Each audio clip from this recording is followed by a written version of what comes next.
Hello friends, welcome to my YouTube channel Srikanth technical coaching centre. YouTube channel जो आपको search करना है S.K.T.C.C में आपका स्वागत है। और सारे लेटर आप लोग कैपिटल में रखिएगा। नमस्कार, गुड मॉर्निंग, सत श्री अकाल। आप लोग अच्छे से पढ़ाई कर रहे होंगे। मैं आपको पढ़ा रहा हूँ डॉक्टर मनोहर रे की गणित की कक्षा 10 की बुक, और मैं टॉपिक पढ़ा रहा हूँ आपको प्रश्नावली 3A, जो है आपका क्या दो चर वाले रैखिक समीकरण या लीनियर प्रोग्रामिंग जो आपको पढ़ना है। बहुत ही अच्छी तरीके से पढ़ाया जा रहा है। आपको क्वेश्चन भी बताया जा रहा है, सोल्यूशन भी बताया जा रहा है। आप लोग को समझ में आ रहा होगा। बहुत ही आसान से तरीका है। और आगे इसी के साथ साथ आपको बताया जा रहा हूँ, क्योंकि मेरे पास बुक जो है हाई स्कूल की है, नई ही बुक है, लेकिन उसका जो फर्स्ट पेज है वो किसी ने फाड़ दिया है, स्टूडेंट ने, तो वो गायब हो गया। तो इसी वजह से मैं आपको 9th की बुक के ऊपर कक्षा 10 लिखकर ही आपको दिखा रहा हूँ। 9th की बुक का टाइटल आपका सेव है। ये मैं सोचिए सर आपने कक्षा 10 का डॉक्टर मनोहर अलग से लिख के रखा है, इस वजह से ये है आपका खास रीजन। तो आगे देखते हैं। आपको क्वेश्चन नंबर बता रहे हैं। मैंने आपको क्वेश्चन नंबर बता दिए थे। 5 नंबर तक क्वेश्चन मैंने बताया थे प्रश्नावली 3.1 की। आज बताने जा रहा हूँ प्रश्नावली 3A के 6 नंबर क्वेश्चन। 6 और 7 आप लोग एक साथ स्क्रीनशॉट ले लीजिए, क्वेश्चन लगाने में आसानी रहेगी। लिखा हुआ है निम्न रैखिक समीकरणों के युग में से कौन से युग्म संगत असंगत हैं? यदि संगत हैं तो ग्राफी विधि से हल कीजिए। ये आपको हल करना है। हल करने के लिए बहुत आसान तरीका है, बहुत ही सिंपल तरीका है। आपको बताते हैं। ये देखिए क्वेश्चन लिखा हुआ है कि अगर हमारा संगत या संगत, अगर संगत है तो ग्राफी विधि बनाना है, असंगत है तो ग्राफी विधि नहीं बताया। पहले तो हमको पता करना पड़ेगा संगत है कि नहीं। देखिए पहला क्वेश्चन ये लिखा हुआ है x + 5 = 5, 2x + 2y = 10। तो इसको हम सॉल्व समीकरण 1 और 2 को क्या हल करने पर, समीकरण 1 और 2 की तुलना करने पर, तुलना कर देंगे तो हमारे पास a1x + b1y + c1 = 0 होता है। a2x + b2y + c2 = भी 0 होता है। ये हमारे व्यापक समीकरण होते हैं। कौन से होते हैं? ये हमारे व्यापक समीकरण होते हैं। आप लोगों को पता होगा अच्छे से। तो इनकी अब तुलना करिए। a1 = 1, b1 = 1, c1 = -5, a2 = 1, a2 = 2, b2 = 2, c2 = -10 हमारी वैल्यू मिल गई। क्योंकि ये क्वेश्चन को मॉडिफाई करेंगे, क्योंकि प्लस का c1 यहाँ पे इक्वल में है, तो x + y - 5 = 0, 2x + 2y - 10 = 0। ये ऐसे समीकरण हमारे बनकर तैयार हो जाएंगे। अब देखिए हमें को कंडीशन पता है। क्या पता है कि 1/a1/a2 = 1/2, b1/b2 = 1/2, c1/c2 = 1/2। तो ये हमारे सारे जब बराबर हैं तो लिखेंगे अतः समीकरण युग्म के अपरिमित रूप से अनेक हल होंगे, इसलिए समीकरण युग्म में संगत है। देखिए जब संगत है तो संगत होने की कंडीशन हमें पता चल गई। अब इसके हमको क्या डायग्राम बनाना पड़ेगा, ग्राफी विधि से हल करना पड़ेगा। तब हमने क्या समीकरण 1 ले लिया, x + y = 5, x + y - 5 = 1 समीकरण बना लिए। तो समीकरण 1 व 2 को हल करने पर, या समीकरण 1 को हल करने पर, यहाँ पे भी लिख सकते हैं समीकरण 2 को हल करने पर, 2 को हल करने पर। तो देखिए x = 0 रखेंगे तो y = 5, तो y = 0, x = 5 दोनों पॉइंट से मिलेंगे, हमको पता है। जब x = 0 रखेंगे तो y = 5, सारे मान हमको बराबर मिलेंगे। तो ये पॉइंट आ जाएंगे। इन पॉइंटों को हमको क्या देखना है, आगे देखते हैं। इसके आपको दिखाते हैं डायग्राम। डायग्राम भी बहुत आसान तरीके का डायग्राम दिया हुआ है। देखिए ग्राफी विधि से ग्राफ तो बनाना ही पड़ेगा हमको। लिखा हुआ 1 2 3 4 5 सारे देखिए एक ही पॉइंट पे आ रहे हैं हमारे पॉइंट, तो जो 5,0, 5,0, 5,0, 0,5 दोनों हमारे पॉइंट एक ही पे हमारे दिखाई देंगे। ऐसा डायग्राम हमारा। पर इसी के साथ साथ आप लोग देखिएगा दूसरा क्वेश्चन लिखा हुआ है। दूसरा क्वेश्चन आपको दिखा देते हैं। x - y = 8, x - y = question बना सकते हैं। देखिए समीकरण 1 बातों की तुलना करेंगे, किससे? व्यापक समीकरण से करेंगे हम। यहाँ पे लिखा नहीं, व्यापक समीकरण होते हैं जी हमारे। तो a1/1, b1 = -1, c1 = -8, a2 = हमारा 3, b2 = -3, c2 = -16। अब देखिए a1/a2 1/3, b1/b2 1/3, c1/c2 1/2 मिल गया। तो ये हमारी कंडीशन सेटिस्फाई नहीं होगी। तो इसको हम लिख सकते हैं क्या, दिए गए समीकरण का कोई हल नहीं है, अतः दिया गया समीकरण असंगत है हमारा। ठीक है जी, हमारा हो गया क्वेश्चन नंबर 2। तो अब आप लोग देखिएगा क्वेश्चन नंबर 3।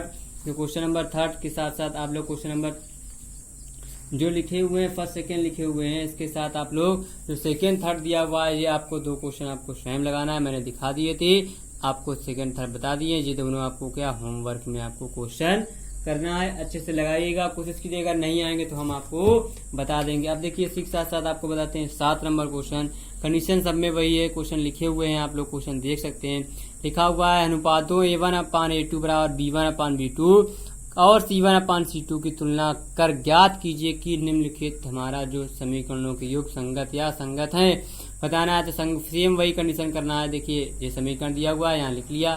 फिर समीकरण 1 व 2 की तुलना करने पर, अब देखिए 1 व 2 की तुलना जब कर देंगे व्यापक समीकरण से तो A1 बराबर 3 मिल जाएगा, B1 बराबर हमको क्या 2 मिल जाएगा, C1 बराबर इस तरह पाएंगे तो -5 मिलेगा, ऐसे A2 बराबर मिलेंगे।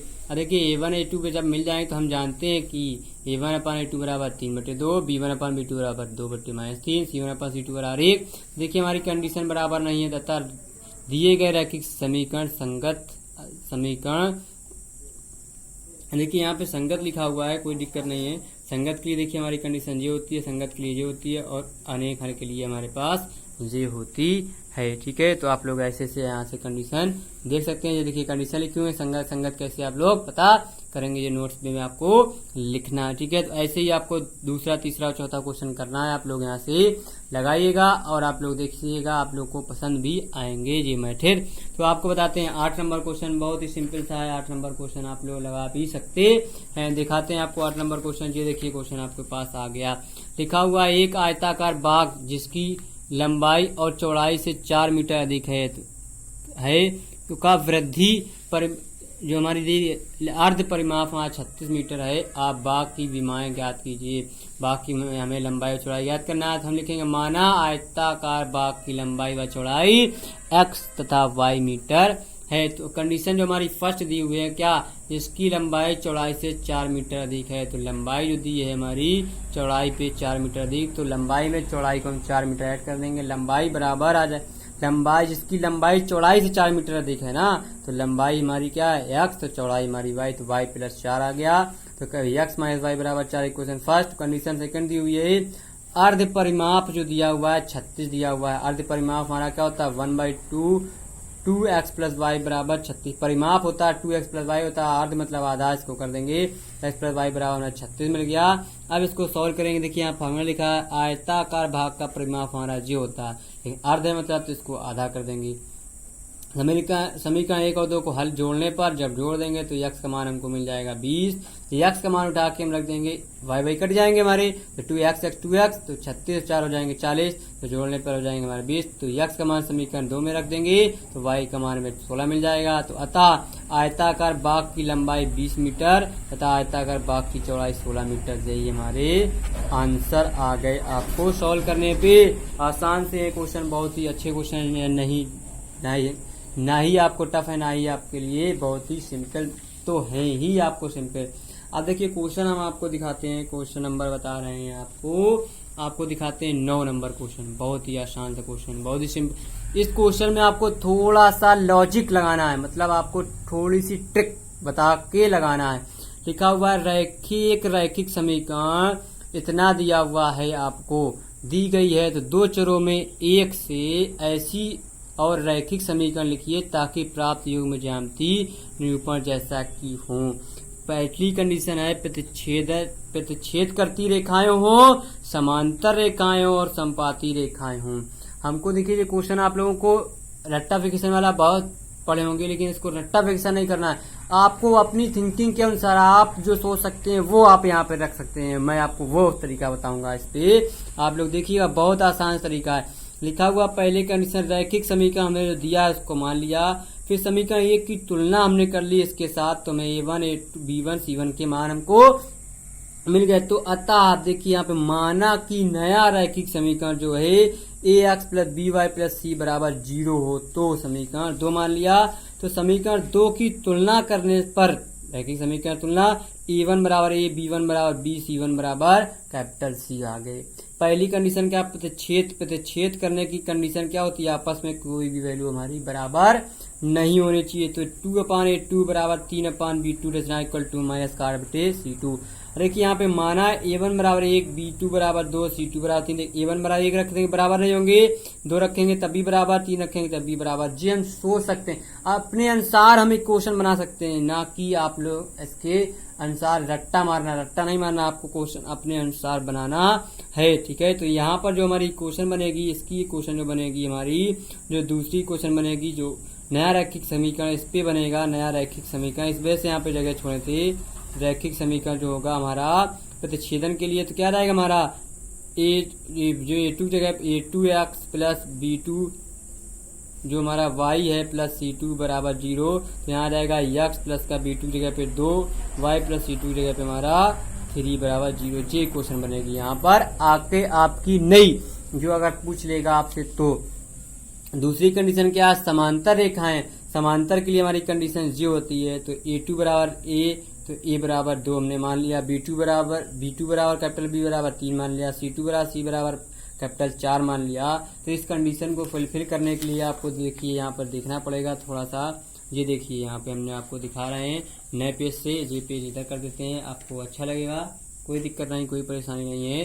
अब देखिए यहाँ पर लिखा हुआ है, तो जो हमने कंडीशन बनाई सेटिस्फाई करी, बराबर नहीं है। ये तो देखो बराबर आ गए, लेकिन ये बराबर नहीं है क्योंकि 8 में से 4 हमारा यहाँ बचेगा माइनस का 2 बच रहा है, ठीक है। तो इस वजह से आता a1 अपान a2 बराबर b1 अपान b2 ये बराबर है, डज नॉट इक्वल टू में c1 अपान c2 आता रैखिक समीकरण 2x प्लस 3y प्लस 4 बराबर 0, ये हमारा रैखिक समीकरण होगा। फिर लिखा संपाती रेखा, ये भी हम आप लोग को बहुत आसानी से बता रहे हैं क्योंकि आपको स्कूलों में या जो और भी बताए गए होंगे तो आपको क्या याद करने वाले बताए गए कि ये समीकरण याद कर लो, वे सारी कंडीशन हमारी फुलफिल हो जाएंगी। लेकिन सारी नई कंडीशन के लिए हम अपने इच्छा अनुसार अपनी वैल्यू रख सकते हैं, कोई गलत नहीं कर सकता है, ठीक है। संपाती कंडीशन लिखी, a2 बराबर इतना, b2 बराबर इतना, c2 बराबर हमने मान लिया, तो हमारे क्या सब कंडीशन रखी, बराबर आ गई हमारी वैल्यू, तो अतः रैखिक समीकरण के लिए ये वाला समीकरण हमारा पर्याप्त। तो अतः समीकरण शर्त, सारी शर्तें समीकरण शर्त पूर्ण हो गई हैं। ये हमारा क्वेश्चन हो गया। कौन सा क्वेश्चन नंबर आपको बता दिए हम 9। तो आप लोग देखिए क्वेश्चन नंबर, इसी के आगे आपको क्वेश्चन बताना है 10 नंबर क्वेश्चन। बहुत ईजी, बहुत ही आसान तरीका से क्वेश्चन आप लोगों को लगाना भी है, ठीक है। अब देखिए यहाँ पे हम आपको एक क्वेश्चन, आपको जो 10 नंबर और 11 नंबर जो क्वेश्चन दिया ये आपको दे रहे हैं लगाने के लिए, होमवर्क में आपको लगाना है, कोई अलग से क्वेश्चन नहीं करना है। जी देखिए क्वेश्चन लिखा हुआ है 10 और 11, आप लोग लगा सकते हैं बहुत आसानी से, बहुत ही सिंपल तरीका है क्वेश्चन। जैसे मैं आपको इसमें कुछ करना नहीं, समीकरण बने हुए दिए हुए हैं, इनको सॉल्व करना है और ग्राफ खींच देना है, तो ये वाला आपको होमवर्क में करना है। 11 नंबर लिखा है, इसमें भी समीकरण दिए हुए हैं, आपको समीकरण बनाना है, इसको इस तरफ लाएंगे इसके फॉर्म में, तो ये भी आपको होमवर्क में करना है। अब आपको हम बताएंगे 12 नंबर क्वेश्चन जो लिखा हुआ है के किस मान के लिए निम्नलिखित समीकरण के युग्म का कोई हल नहीं है, तो ये आपको बताने जा रहे हैं हम, तो ये आप लोगों को देखना है, ठीक है। तो देखने के साथ साथ आपको होमवर्क में मैंने आपको दिया 10 और 11, तो आप लोगों को अब देखिए 10 11 दिए, 12 नंबर के लिए आपको, क्योंकि मैं एक्सरसाइज खत्म करना चाह रहा हूँ इस वजह से आपको एक्सरसाइज आज आपको खत्म कर देते हैं, क्योंकि थोड़ा स्पीड में पढ़िए।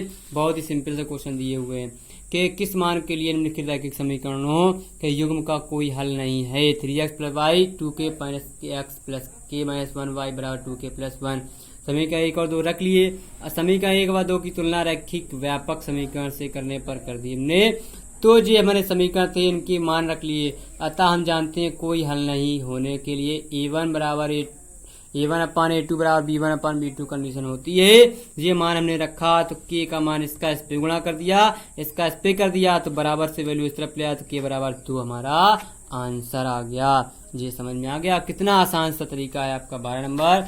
इसी के साथ आपको दिखाते हैं 13 नंबर भी क्वेश्चन आप लोग लगा सकते हैं। लिखा हुआ है ए और बी के किन मानों के लिए निम्नलिखित रैखिक समीकरणों के युग्म के अपरिमित रूप से अनेक हल होंगे। 2x प्लस 3y बराबर 7, a minus B X plus A plus B Y बराबर 3a प्लस बी माइनस 2। लिखा है गिवन 2x प्लस 3y बराबर 7, तो आस्क में हमको ये चीज वैल्यू निकालनी है। ये समीकरण दिया हुआ, दूसरा समीकरण की तुलना हमने कर ली, तुलना करने पर हमें क्या अनेक हल की कंडीशन अप्लाई करना है। तो देखिए अनेक हल पे हमारी कंडीशन ये होती है, ठीक है। अब इन दोनों पे हमने कंडीशन रखी है, समीकरण हमने नए बनाए। a1 अपान a2 बराबर c1 अपान c2 कंडीशन जब ले ली, तब हमारी समीकरण इस मान रखा है a1 का, a1 का मान दिया है 2, a2 का मान दिया है माइनस का b, c1 का मान दिया है माइनस 7 और c2 का मान दिया है माइनस के 3a प्लस b माइनस का 2। माइनस काट दिए, इसका इस पे गुणा कर देंगे, इसका इस पे गुणा किए, गुणा करने के बाद हमने पक्षांतर कर लिए वैल्यू, और उसके बाद ये क्वेश्चन हमारी बन गई इक्वेशन हमने 3 मान लिया। फिर जब b1/b2 और c1/c2 कंडीशन ले ली तब हमने इसकी वैल्यू रखी, फिर गुणा किया पक्षांतर की वैल्यू, तो ये वैल्यू बन गई। अब देखिए समीकरण 3 और 4 हमारे कुछ बराबर हैं।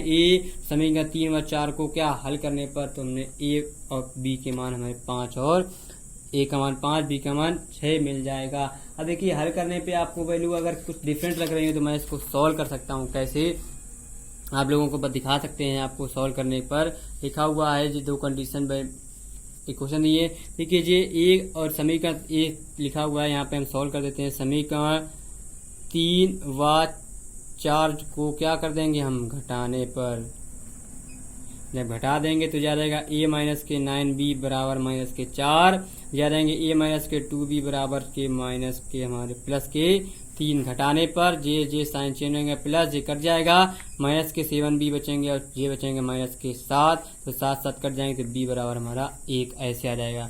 अब इस b का मान हम कहाँ रख देंगे, b का मान रख देंगे समीकरण किस पे 3 में रखने पर, तो जब 3 पे रख देंगे तो हमको मान मिल जाएगा, जे आ जाएगा a माइनस के 9 गुणा हमारे पास कितना आ जाएगा 1 बराबर माइनस के 4, तो a बराबर आ जाएगा माइनस के 4 प्लस के 9 तो बराबर आ जाएगा 5, तो a का मान 5 ऐसे आया है। सॉल्व करने पर आप लोग सॉल्व कर सकते हैं। अच्छा लगा होगा, मस्त तरीके से आपको क्वेश्चन भी समझ में आया होगा, आप लोग देख सकते हैं बढ़िया तरीके से और अच्छे से अच्छे तरीके से आप लोग पढ़ भी सकते हैं। और ज़्यादा से ज़्यादा लोगों को लाइक कीजिए, क्योंकि एक्सरसाइज आपकी समाप्त हो गई है तो आप लोगों को क्या करना है, आप लोगों को अपने यूट्यूब चैनल को क्या शेयर करना है, लाइक करना है और सब्सक्राइब करना है। और आप लोग अगर हमारे यूट्यूब चैनल पर नए हैं तो आप लोगों को क्या करना है, हमारे यूट्यूब चैनल को आप सब्सक्राइब कर लीजिए और साथ ही साथ बेल आइकन को नहीं दबाया तो उसको भी, घंटी को भी दबा दीजिए, टंटना दीजिए, क्योंकि आप लोगों को न्यू वीडियो की लेटेस्ट नोटिफिकेशन आपको बेल आइकन के जरिए आपके पास पहुंच जाएगी, तो आप लोग वहां से उसका लाभ उठा सकते